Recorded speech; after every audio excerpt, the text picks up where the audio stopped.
안녕하세요. 놀라셨죠? IT 조선의 니콜라스입니다. 오늘 저희가 준비한 차는 쉐보레의 순수 전기차 볼트 EV입니다.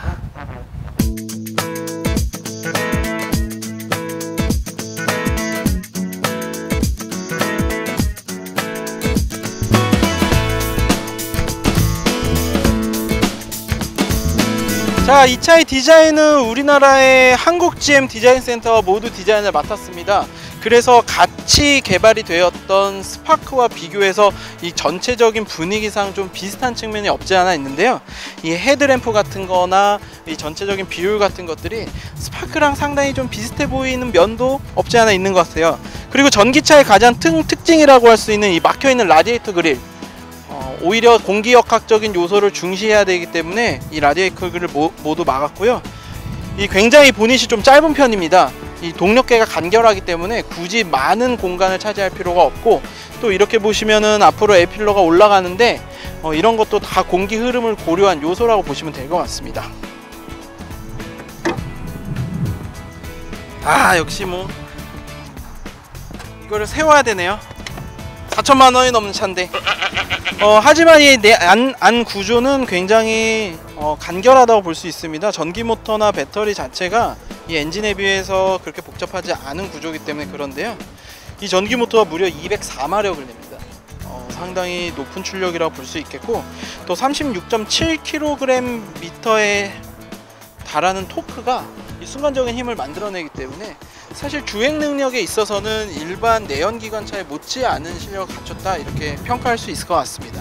사실 옆에서 보면 이 쉐보레 볼트 EV가 일반 차인지 전기차인지 사실은 구분하기가 굉장히 쉽지가 않습니다. 그만큼 좀 거리감을 줄이려고 하는 디자인적인 노력이 있었고요. 그래도 전기차인 걸 좀 알아보기 쉽게 하기 위해서 이쪽에 볼트 EV라고 레터링을 달아 놓았습니다. 이 차 같은 경우에는 앞쪽에 충전구를 넣었고요. 이 충전 방식은 DC 콤보로 완속과 급속 충전을 모두 한 소켓에서 할 수 있다는 장점이 있습니다. 최근에 유행하는 자동차의 스타일은 크로스오버 성향이 강한데, 이 차 역시 좀 크로스오버적으로 SUV 필이 나는 그런 디자인으로 완성이 되어 있습니다. 트렁크는 제 성에 차지는 않네요. 왜냐면 좀 적은 것 같아요. 대신에 이 공간들을 좀 활용을 하기 좋기 위해서 이 시트를 접었다 펼수할 수 있겠는데, 여기 버튼을 눌러서 이렇게 접으면 시트가 간단하게 접힙니다. 그리고 또 이 바닥을 들어 올리게 되면 약간 숨은 수납 공간이 드러나게 되는데요. 여기에는 뭐 충전 케이블을 수납한다든지 작은 물품을 넣을 수 있게 되어 있습니다.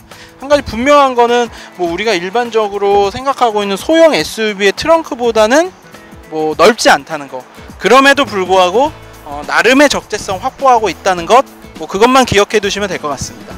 실내는 실제로 앉아보면 굉장히 넓다라고 느껴질 정도로 이 패키징 디자인이 잘 되어 있습니다.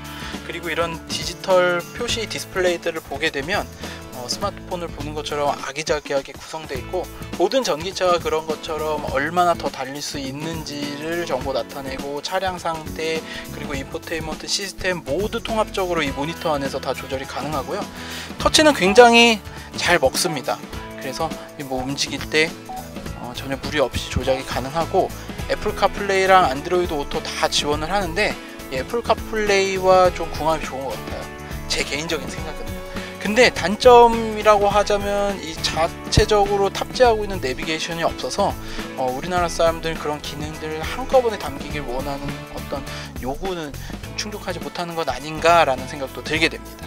자, 뒷자리에 앉아봤는데요. 제가 176cm 키를 가지고 있음에도 불구하고 무릎 공간 굉장히 넓고요.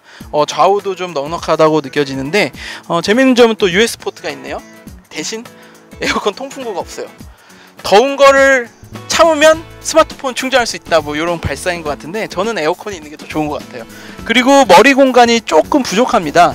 저같이 머리를 세우고 다니는 사람들은 좀 불편해요. 왜냐하면 배터리가 시트 밑에 있기 때문에 어쩔 수 없이 시트 높이가 높아져서 이 머리 공간을 침범당하는 그런 일이 발생했습니다. 단점입니다.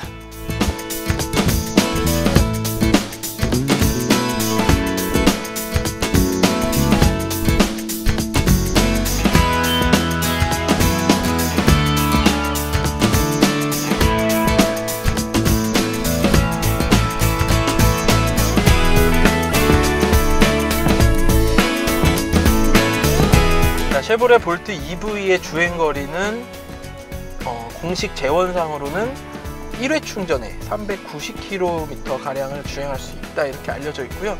그렇지만 실제로 100% 배터리를 충전했다고 했을 때 계기판에 표시되는 주행거리는 거의 470km에 가까운 그런 능력을 갖췄습니다.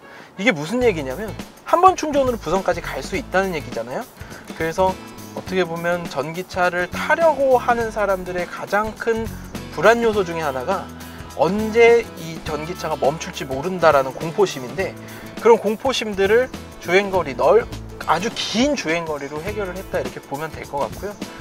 이 차 운전이 상당히 재밌습니다. 왜냐하면 이 전기차는 특유의 토크감이 아주 강력한 파워를 낸다고 볼 수 있겠는데, 토크는 좀 쉽게 풀이하자면 순발력이라는 뜻이고, 전기 모터는 순발력이 강하다 보니까 쉽게 높은 속도까지 올라가는 그런 실력을 가지고 있습니다. 제로 100, 그러니까 정지 상태에서 시속 100km까지 이르는 속도는 비공식적이고요, 7초라고 합니다. 이 정도면은 뭐 거의 내연기관의 어떤 성능에 갖춘 차와 비교해서도 그렇게 떨어지는 수준은 아니라고 생각합니다. 차 자체의 뭐 핸들링 같은 경우에도 굉장히 민첩하고 경쾌하다라는 느낌이 들고요. 이 주행 감각도 굉장히 산뜻하다, 좀 이렇게 볼 수 있겠고요. 한국 GM이 내외장을 모두 디자인 담당했는데 가장 크게 했던 고민이 뭐였냐면, 작은 차임에도 불구하고 어떻게 공간을 확보할까가 자기네들이 가장 큰 과제였던 겁니다.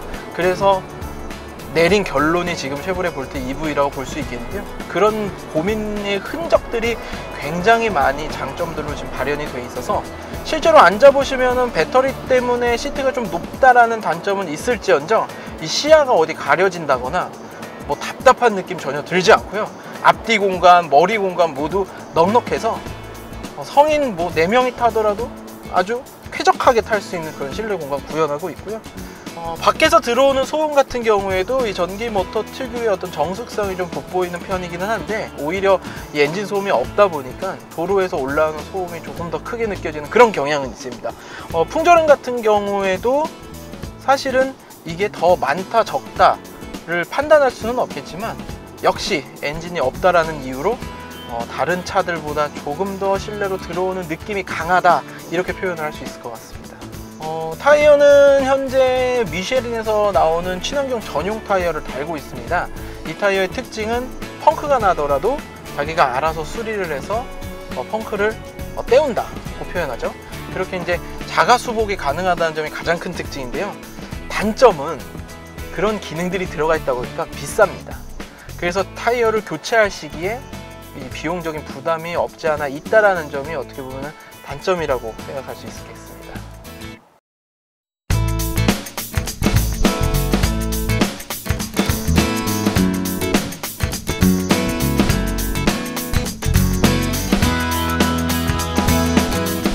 저에게 만약에 전기차 보조금을 받고 2,500만 원의 돈이 있다면 이 쉐보레 볼트 EV 사겠느냐 이렇게 물어보시는 분들이 종종 있었습니다.